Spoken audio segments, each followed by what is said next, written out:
Se erdhët në transmetimin tonë të drejt për drejt, si çdo mesditë do jemi në shoqërinë e emisionit me zemër të hapur, edhe këtë të martë të datës 4 qershor, kur të gjithë shqiptarët dhe veçanërisht besimtarët musliman festojnë dhe janë ulur rreth tryezës së tyre për të festuar Fitr Bajramin. Gëzuar paqe, harmoni mbi të gjitha dashuri në familjet tuaja, shëndet në familje, kemi shumë nevojë për shëndetin e gjithë secilit prej nesh, por njëkohësisht edhe për dashurinë që japim njerëzve tanë.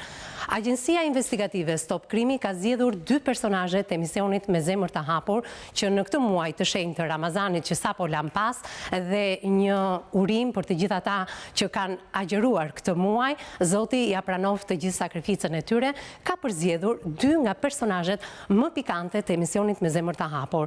Bëhet fjalë për Borën, nënën e 4 fëmijëve që para disa javësh ka qenë pjesë e kësaj studio, dhe Alfredin, babain e 3 fëmijëve që para shumë vitesh ka qenë pjesë po e kësaj studioje. Ndërkohë ndiqni se ku kanë shkuar ndihmat e agjencisë investigative Stop Krimi me në krye zotin Fatmir Sena. Një vit ushqime falas për këto familja. U quajt përballje epike ajo Alfred Karajt me bashkëshorten të ndodhur në 2017 në emisionin me zemër të hapur. Alfredi akuzoi për tradhti gruan, pasi i kishte gjetur asaj disa letra dashurie të shkëmbyera me kumshiun. Dhuna u ka përdor familje, u ka përdor ku gjeta letrat ndërsertare, si thash, mraft. Kam gjetë letrat mraft. E ke dhunuar? E kam mraft, kina shku atje bodën cime, gjona, e në bo kret, gjonat. Shqipe? Një sekund. Eri baba veti lexoi, thanë shite për shtëpi. Të flasë Shqipe, deri në fund dhe mund ta kundërshtosh në çfarë ti ke të duash. Po, Shqipe. Ti mund të thuash çfarë dush. Një sekund. Thash ku isha shtatzan me gocën, ky më ka gjujt me këpucë. Më ka rraf, ka torturuar. Po, arsyeja, mund të arsye? Arsyeja, sepse arsyeja është kjo. Ky s'ka punu ndonjëherë. Ky më ka marrë mua për gru. A kupton, ky nuk ka punu një ditë. Deri atë ditë që e martohet, deri sot nuk di që të punoj një ditë. Ka punu i dashuri vet. Ky pa, të lutem shumë, të lutem, më zhvajza, të lutem. Alfred do më detyrosh nuk do flasim për çështjet e të dashurve. E kupton? Ai tha se e kish falur për hir të 3 fëmijëve, por sërish kjo e fundit e ka braktisur. Sot ai gjendet i vetëm me 3 fëmijë në kushte të vështira ekonomike. Me rastin e Fitr Bajramit, agjencia Stop Krimit ka ndihmuar disa familje në nevojë, të cilat kanë qenë pjesë e emisionit me zemër të hapur. Alfred Karaj nga Fushkruja ende vazhdon të rrisi vetëm 3 fëmijët, pasi bashkëshortja e ka braktisur. Ai u drejtua emisionit me zemër të hapur dhe bëri apel për ndihmë. Faleminderit Fatmir Senën e si staf. Faleminderit shumë se për këtë fëmijëve, se unë jam një smundshëm vetë, me epilepsi. Kreu i agjencisë Stop Krimit, Fatmir Sena, së bashku me bashkëpunëtorët, furnizuan këtë familje në nevojë me ushqime për një vit.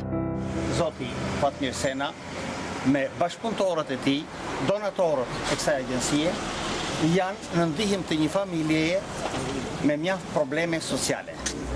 Kështu që me këto ndihma, me këtë kontribut të dhënë nga firma, sidomos Kasalla Group, jep mundësi kësaj familjeje, jep mundësi këtyre fëmijëve që të marrin pak frymë, të marrin një start për të mundësuar lehtësimin e problemeve të tyre sociale, lehtësimin e problemit të familjes së tyre të mosskamjes. Edhe nëna e 4 fëmijëve, e cila u rrëfye në emisionin me zemër të hapur se ishte braktisur nga bashkëshorti, arriti të marrë ndihmë nëpërmjet agjencisë Stop Krimit. Bora prej vitesh nuk merrte pensionin ushqimor nga ish-bashkëshorti, i cili ka humbur çdo kontakt me 4 fëmijët. Sot kemi ardhur për të jarë ndihmë këtyre 4 voglueshve të vegjël për të siguruar një vit ushqime.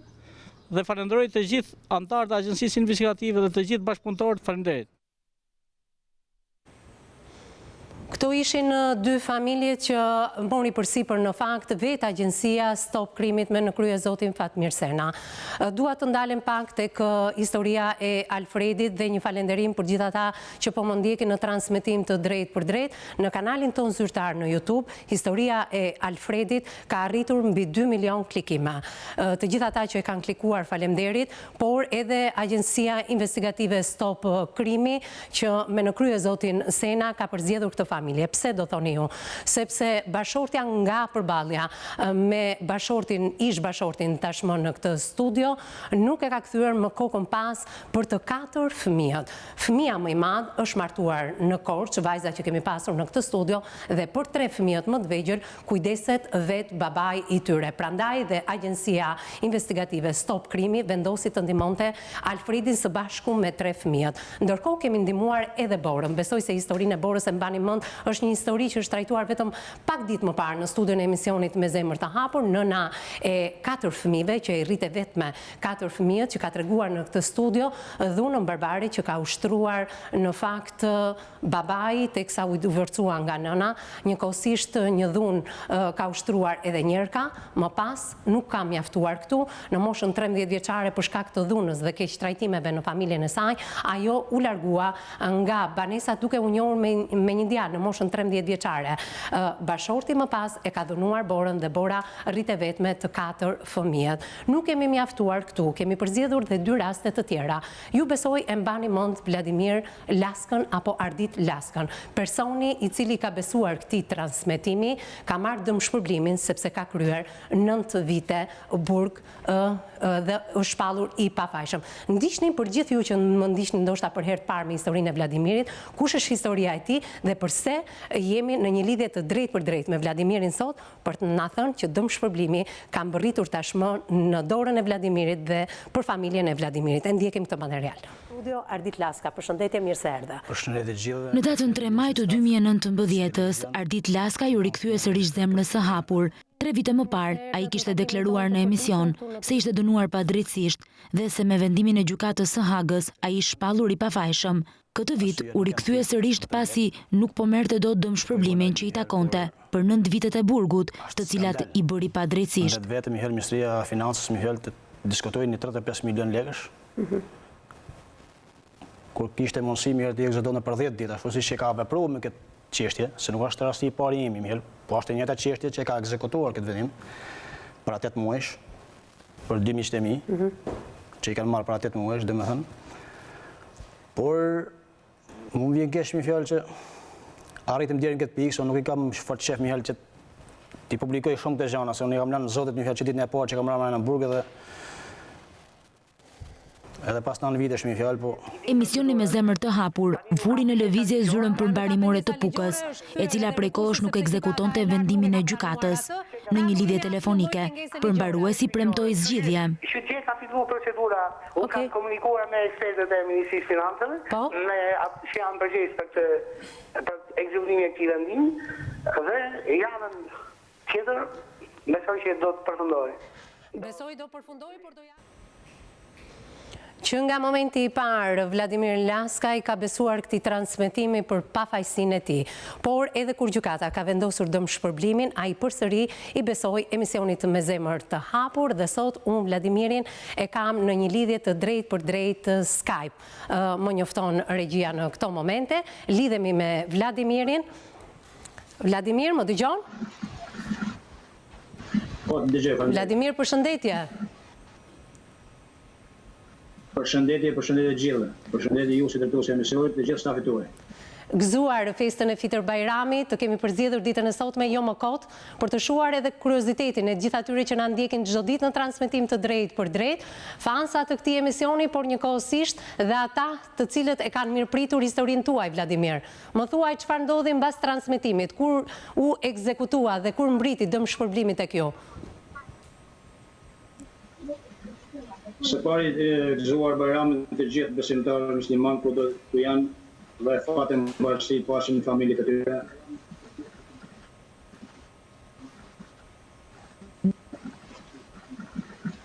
Gëzuar dhe juve si drejtues emisionit dhe gjithë stafit tuaj.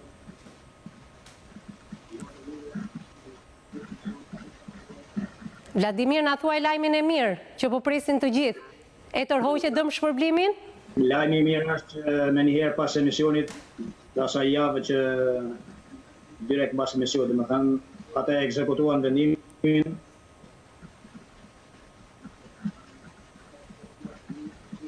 Dhe ata lekë që ishin ajo shumë është derdhë në llogarinë time, padyshim, dhe kjo është sa për DNI.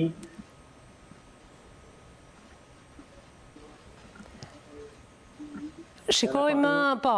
Ku e kam marrë nga Raiffeisen Bank, ku kam pas dhe vendim. Na e thuaj pak, Vladimir, sa shuma për ta dëgjuar të gjithë shqiptarët? Shuma është 36.780.000, dhe më thënë me të vjetër. Dhe ndoshta nuk është shuma që ti meriton për 9 vite burg dhe je shpallur i pafajshëm, por gjithsesi, këto 36 milion kanë mbritur për ty, Vladimir, që ishe vetëm një djalë i ri në janar të 2001-shit, ku u akuzove pa drejtësisht, pafajësinë tënde e kemi treguar në këtë studio, por kemi shkuar kësaj lufte dhe betejë ligjore deri në fund, dhe sot 36 milion dhe pak lek kanë mbritur në familjen tuaj. Ti hani gëzuar dhe ti përdorni, Vladimir, për të mirat e familjes, sepse tashmë dhe je i martuar dhe ke 2 fëmijë. 3 fëmijë, ka dhe 3 fëmijë. Kjo dhe falë jushët dhe emisionet tuaj, sepse si që kishin nisë ata programin e tyre, ishin duke vënuar shumë, dhe falë ndërhirës tuaj, falë emisionet tuaj, ata jo ba mundër për 7 ditë, çka nuk u ba mundër për 18 vjetë. Falë ekranit të televizionit News 24 që ka hapur këtë dritare për gjithë shqiptarët, falë edhe këmbguljes së gazetares Eriselda Martini. Faleminderit, Vladimir, të përshëndes drejt për së drejti nga Tirana. E cilë do ta përshëndes veçanërisht sepse ajo nuk shifet në ekrane, por ka bëni punë të jashtëzakonshme. Faleminderit Vladimir, sepse kam një tjetër rast për të prezantuar tek shqiptarët. Faleminderit Vladimir. Miqtë mi, pra lajmi i mirë ka mbritur edhe për Vladimirin, e kishim në një lidhje të drejt për drejt Skype nga ambientet e banesës së tij. Tashmë familja e Vladimirit është realizuar, tash edhe një herë ai ka qenë në janar të vitit 2001, ku është akuzuar padrejtësisht. Tashmë jo vetëm që është i pafajshëm, por për pafajësinë e tij ka marrë edhe dëmshpërblimin. Ju e pat edhe shumën e akorduar, tashmë ndodhen në llogaritë familjes Laska, që unë shpresoj që këto të ardhura ta ndihmojnë sadopak këtë familje për të riintegruar edhe një herë në shoqëri. Por një tjetër emision ka marrë një drejtim. Ka marrë jo vetëm drejtimin për cilin erdhi zgjidhja e problemit të tij në studion e emisionit Me Zemër të Hapur. Unë do t'ju njoh edhe një herë se kush është historia e Ermirit, por çfarë ka ndodhur me Ermirin ju njoftoj pas pak pasi të kthehemi në transmetim live. Ndiqni kronikën. Vjeçar, babai një djalë 6 vjeç për të cilin një 29 vjeçar nga Tirana ju drejtua emisionit Me Zemër të Hapur në 21 maj. Bashkëtuesja e tij e kishte braktisur atë dhe djalin. Burri prej muajsh nuk kishte kontakte me gruan dhe ndaj kërkoi ndihmë në emision për t'i bërë një thirrje asaj, e cila duhet të mundsonte një deklaratë notariale për djalin, pasi i riu edhe pse kishte arritur të gjente punë në Itali, e kishte shumë të vështirë të lëvizte, pasi nuk donte të braktiste të birin. Ajo ka ardhur me datë 27-28 më ka sjellur djalin. Po. Me datë 12 shkurt ka ardhur ka sjellë një deklaratë, 3 ditë para ditëlindjes djalit, i thash, pritë 2 ditë i thashun, se djali ka ditëlindje i thashun. Takoje, bëj, thash. Jo tha e marr telefon ta, i sjell në gjotha. Ti e di thashun, nuk të duroj me zoj thash. Po. Që ato ditë s'ka ardhur as nuk interesohet më për fëmin. Pra, po thuaj se një vit e gjysmë që ajo nuk ka asnjë lloj kontakti fizik. Fare. Për çfarë nuk je dakord me Mirin për gjithçka që u tha në këtë studio? Ka një vit që ai e ka djalin, dhe djalin e kam rritur unë. Ai ka përdorur shumë dhunë ndaj meje. Dhe nuk është as edhe një fjalë e vërtetë që ka thënë Ermia në atë studio. Pse jeton me babain dhe jo me ju, fëmia? Unë në atë kohë u simura dhe Ermia e di shumë mirë këtë gjë. Po? E di. U simua dhe i thash, njëri të lutem, dhe ma mbosh një ndërë, jam shumë e simua, nuk e di dhe unë që ca kam, po merë në mjek, po merë. Të lutem, dhe ma mash djalin, po Adelina më këtë. Do ta marr unë djalin. Emisioni Me Zemër të Hapur negocioi me palët dhe tashmë 29 vjeçari, më në fund arriti të marri prokurën.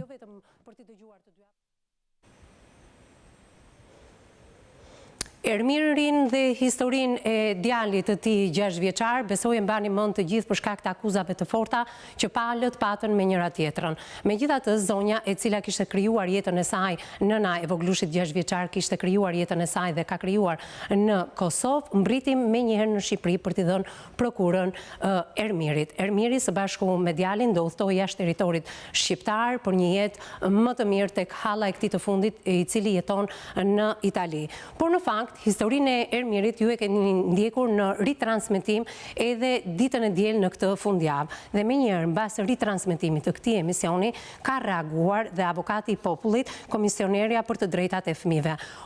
Atëre, është zonja Matilda Dyli, e cila ka reaguar me njëherë mbasi dham ritransmetimin ditën e diel. Dhe ditën e hënë u vu me njëherë me lëvizje me stafin e emisionit Me Zemër të Hapur.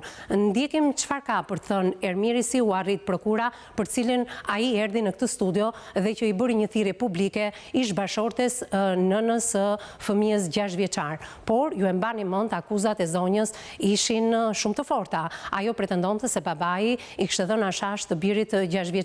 Me njëherë për këtë u vu në lëvizje edhe komisionerja për të drejtat e fëmijëve pranë avokatit të popullit. Ndjekim Ermirin. Ermir? Alo, përshëndetje. Përshëndetje Ermir, gëzuar Bajramin. Gëzuar dhe përshëndetje. Më në fund arritet të marrësh prokurën? Po, mua deklaratën nga zonja, falë dhe emisionit tuaj, Pra zonja u ndërgjegjësua, mbriti në Tiranë, udhtoi nga Kosova? Ermir? Si ishte bashkëbisedimi me zonjën? Arritët të vinit ura komunikimit të bisedonit të qetë? Si është dha deklaratën, u largua, asë nuk pati problema, asë një gjë. U interesua për djalin? U interesua për djalin duke e puthur me zorë. Pra e detyroi djalin që t'i afrohej forcërisht, thoni ju, sepse djalin nuk donte ta takonte nënën? Nuk deshte djalin të afronte ndajse. Vetëm Ermir duhet kuptosh se nuk ka fëmijë që mos ta dojnë në botë nënën.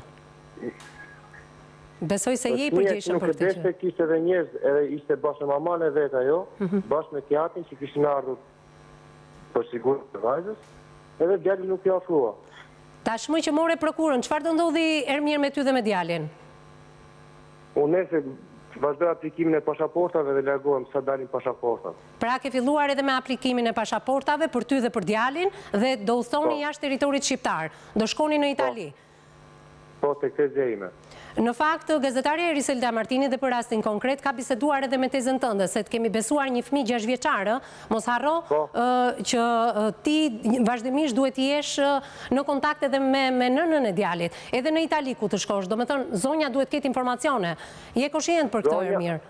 Zonja, kur më dha deklaratën, tha mos më shku, tha mos më bëjë marta. Megjithatë, Ermir, viu në kontakt me stafin e emisionit Me Zemër të Hapur, se kemi ndërgjegjësuar këtë zonjë, të ka dhënë një prokur dhe nuk duam ta keq përdorësh këtë prokur. Pra, në Itali ku të shkosh tek tezja jote do të na thuash vendbanimin dhe djali menjëherë të regjistrohet në shkollë, mos e harro këtë. Dhe ti të fillosh një punë, Ermir. Dhe ti të fillosh një punë, të paktën viu në kontakt me ne, gjithmonë informacioni me stafin e emisionit tonë. Mirë? Është shumë e qartë. Atëherë, Ermir, në fakt emisioni i yt është dhënë ritransmetim ditën e diel në ekranin e televizionit News 24 në orarin tonë të zakontë, në mesditë. Menjëherë, ditën e hënë ka reaguar avokati i popullit. Komisionerja për të drejtat e njerëzit. Nuk e di, ke pasur, ke pasur kontakt me këtë institucion? Më kanë thirrur dje në telefon.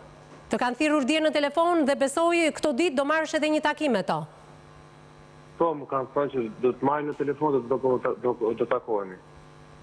Mirë, unë shpresoj më të mirat e kësaj bote për djalin fillimisht. Unë shpresoj që akuzat që bëri ish zonja juaj në këtë studio të mos jenë të vërteta. Megjithatë do bëhet një hetim në lidhje me këtë çështje. A ditë nuk fola dot, se nuk desha të prisha bisedë me zonjën si esencial. Nuk e marrë vetë, si një prim, sa do ka të për vetën e vetë, si mund të japë fëmijës ashash. I lëm dhe i harrojmë të gjitha, Ermir, të mos prishim agjinë e kësaj dite me të gjitha këto materiale që stafi e emisionit Me Zemër të Hapur kishte përgatitur për gjitha ta që na ndjekin në transmetim të drejt për drejt. 2 zgjidhje të menjëhershme nga kjo studio, ligjore, por njëkohësisht dhe 2 ndihma, 1 vit ushqime falas për 2 nga familjet që i ka përzgjedhur vetë Agjencia Investigative Stop Krimi. Faleminderit Ermir, të përshëndes gjithë të mirat dhe mos i humb kontaktet me stafin e emisionit Me Zemër të Hapur. Faleminderit, uroj gjithë të mirat për ty edhe për djalin. Faleminderit. edhe qoftë një vit i mbarë për gjithë shqiptarët kudo që ndodhen, për gjithë jetimet kudo që ndodhen. Gëzuar Bajramin Ermir dhe ne miq të dashur nisim me rrjedhën normale të këtij emisioni.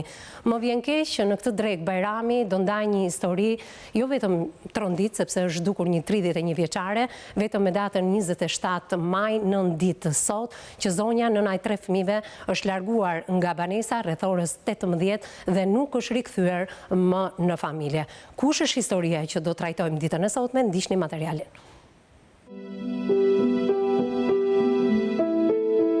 Historia e dhimbshme e 31 vjeçare Sadie Doçi vjen sot në studion ton, e rrëfyer nga nëna e saj. Servet Paci dhe gjithë familja është vënë në kërkim për shkak se prej 8 ditësh nuk ka asnjë informacion në lidhje me vendndodhjen e Sadies. Vite më parë e martuan me shkuesi dhe shkoi të jetonte në Greqi. Atje krijoi familjen e saj të re dhe u bë nëna e 3 fëmijëve.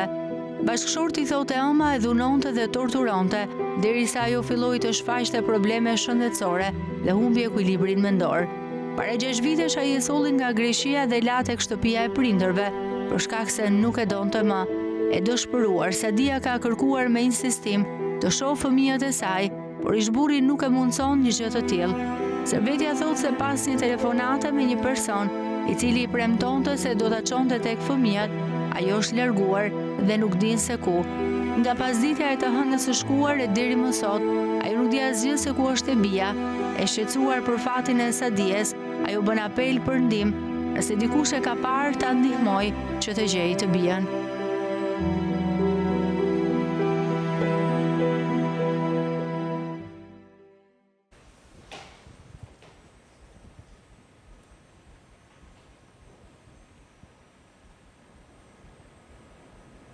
Ky është portreti i personazhes së emisionit të sotëm në kërkim të së bijës.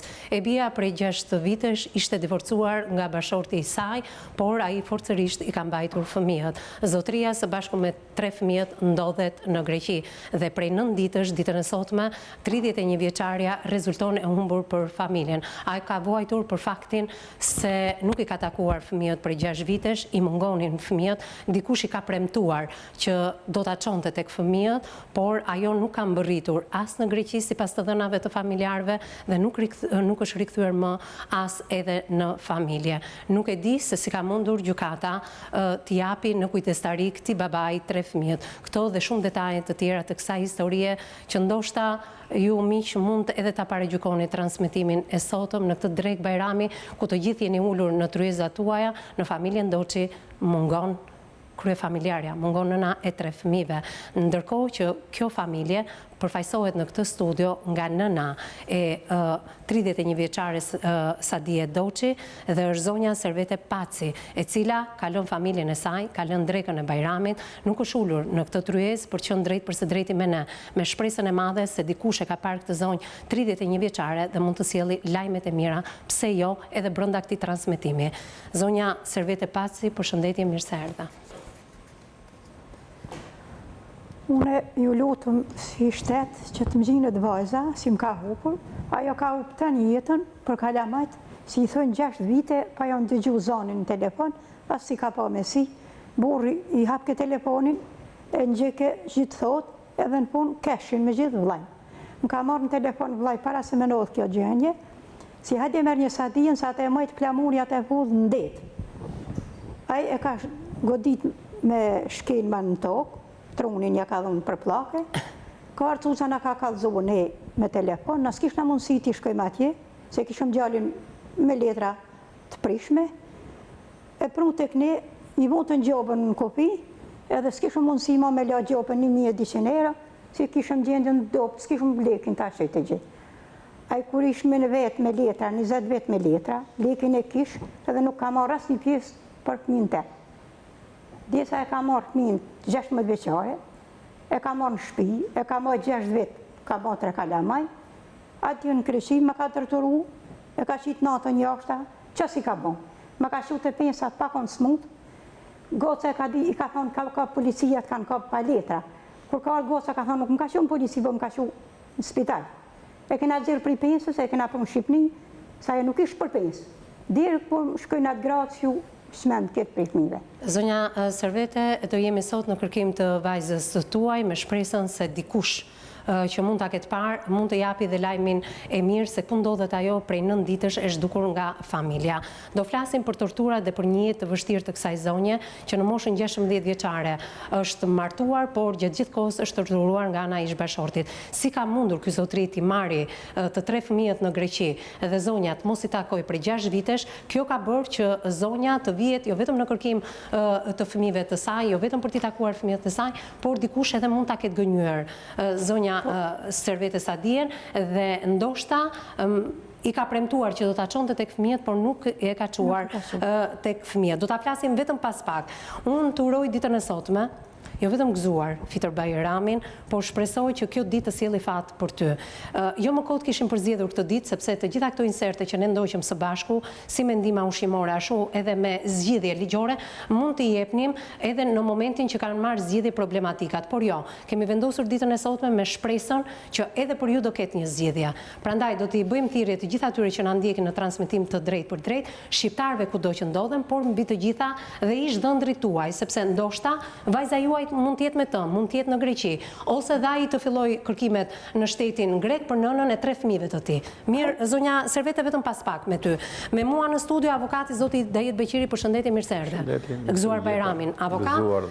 Për krahati Almeida Xhaferi, psikologja jonë e përhershme, përshëndetje Almeida, mirë se erdhe në këtë studio. Gëzuar edhe ju Bajramin. Përballë jush Arseida Gjyli, opinionistja e kësaj studio, pedagoge në Universitetin Luarasi. Arsi, përshëndetje, mirë se erdhe. Gëzuar edhe ju festën e Bajramit. Përshëndetje të gëzuar për ju. Atëherë, unë do doja një fjali paraprake, sepse jemi në prag të një hapësire publicitare, në lidhje me gjithçka që trajtuam deri në këto momente avokat, 2 zgjidhje ligjore, që erdhën normalisht vetëm nga zëri i këtij televizioni që na ka lënë këtë hapësirë në mesditë emisionit Me Zemër të Hapur. Faljush të gjithëve, duhet t'ju falenderoj për punën e jashtëzakonshme që bëni si në transmetimet tona të drejtë për drejta, por puna juaj është dhe shumë voluminoze dhe shumë humanitare edhe mbas kësaj studioje.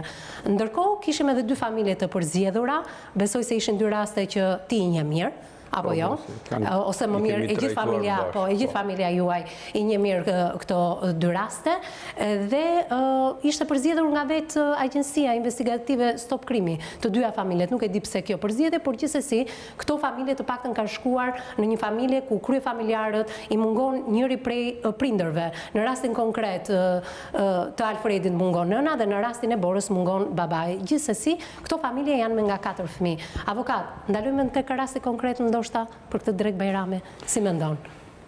Do marrim një përgjigje pozitive, çfarë ndjesi e ke? Nuk e njoh mirë, domethënë gjithë situatën e kësaj vajze, veç se të bëm përshtypje një gjë, edhe mirë është që ta themi në këtë ditë se është ditë jashtëzakonisht e mirë, është dita e Bajramit të Madh, edhe besimtarët musliman që agjeruan edhe janë të bindur që Zoti do t'u shpërblejë këtë agjerim të tyre, këtë sakrificë që bën, por të bën përshtypje një fakt që jemi vend historikisht që kemi nxjerr humanist nga më të shquarit. Jemi një vend që e kemi në gjak atë ndjenjen e ndihmës, ndjenjen e solidaritetit, ndjenjen që t'i gjendemi pranë njëri tjetrit, dhe kemi tradita dhe zakone të tilla që asnjë vend tjetër në Ballkan nuk i ka kaq të theksuar në Ballkan, po edhe në Europë edhe më gjerë, që të ketë kaq të theksuara, dhe sidomos kur njerëzit kanë një fatkeqësi ose një diçka, o gjendimin e pranë tyre, o s'ka ku të vejme, domethënë është një solidaritet i shkëlqyer. Edhe një vend i tillë që ka dhënë më të fundit Nën Terezën, humanisten më të shkëlqyer në këtë botë, shenjt, edhe nuk është bërë kot, domethënë e tillë, një vend i tillë, për fatin e keq, ka edhe njerëz të kategorisë si ish-dhëndri i kësaj zonjës që ka ardhur këtu, të më falë se Servete, zonjë Servete. I Servetes, që arrin deri aty sa kënaqësi në thonjza e ndjen